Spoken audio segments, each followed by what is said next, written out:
Si Vice ganda! Bastos, natutulog ako. Sorry. Na, itong ka sa room mo.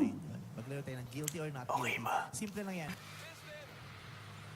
Na, ikaw hindi. Siyempre, ayaw naman. Pala. Kung hindi rin totoo, kasi nakwento sa akin. Damot naman ito. Ako sa trabaho. Ang pinagsasabi mo. Kumusta trabaho? Alala mo yung sinabi ko sa'yo last week na pinagtatrabahuan naming proyekto. Oo, tanda ko. Ayun, approve.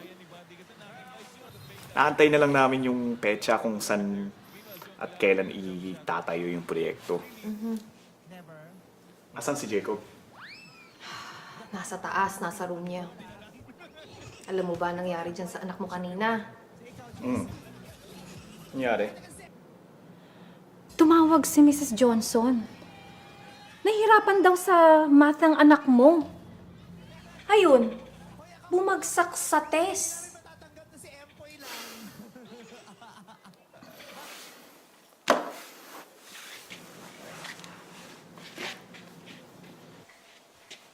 Iba nga, Carmela, sinabi ko sa'yo dati pa, wag na natin siyang bilhan ng Nintendo Switch na yan. Nakakasagabal yan sa pag-aaral niya. Antonio, bakit ako ang sinisisi mo? Binili mo yung Nintendo Switch eh. Ikaw ang bumili nun eh. Ikaw! Ikaw? Ikaw! Di mo ba tanda? Binigay mo nung birthday niya. Birthday? Yeah, birthday.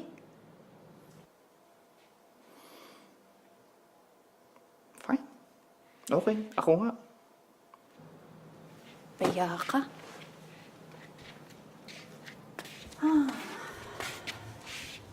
Ay, nako. Yung anak natin, kailangan daw ng tulong sa math. Dapat, hindi natin na siya pinaglalaro ng games niya. Tinago mo ba? Oo. Sa hindi niya makikita.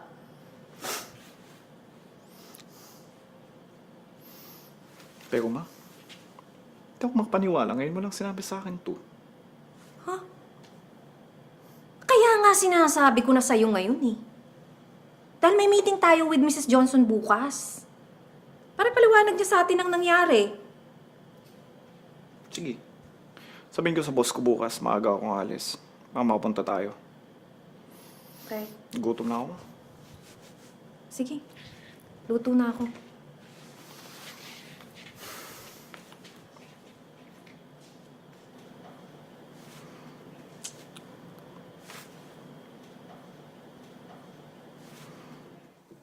Ma, sarap nito ah.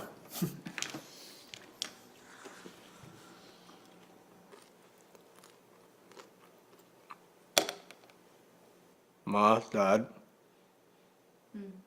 Have you seen my Switch? Anak, napag-usapan na natin to. You need to catch up on school. If you keep failing, hindi ka makagraduate. Naintindihan mo ba ako? Mag-aral kang mabuti.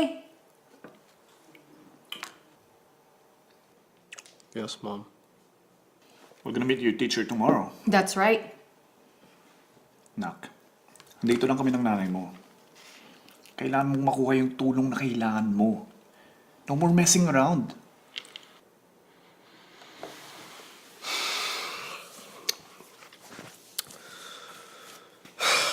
It's just that numbers are so annoying in math. It's my least favorite subject.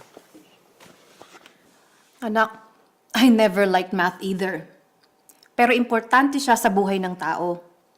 You can do your finance, you can do your taxes, all those things that your dad and I do. Naintindihan mo ba?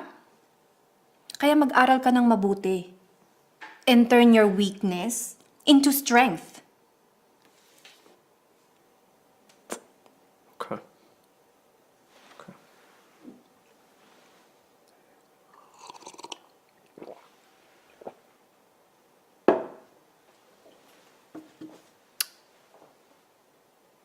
So does that mean if I get a better grade, I'll get my Switch back, right? Okay, let's see about that. Kain pa.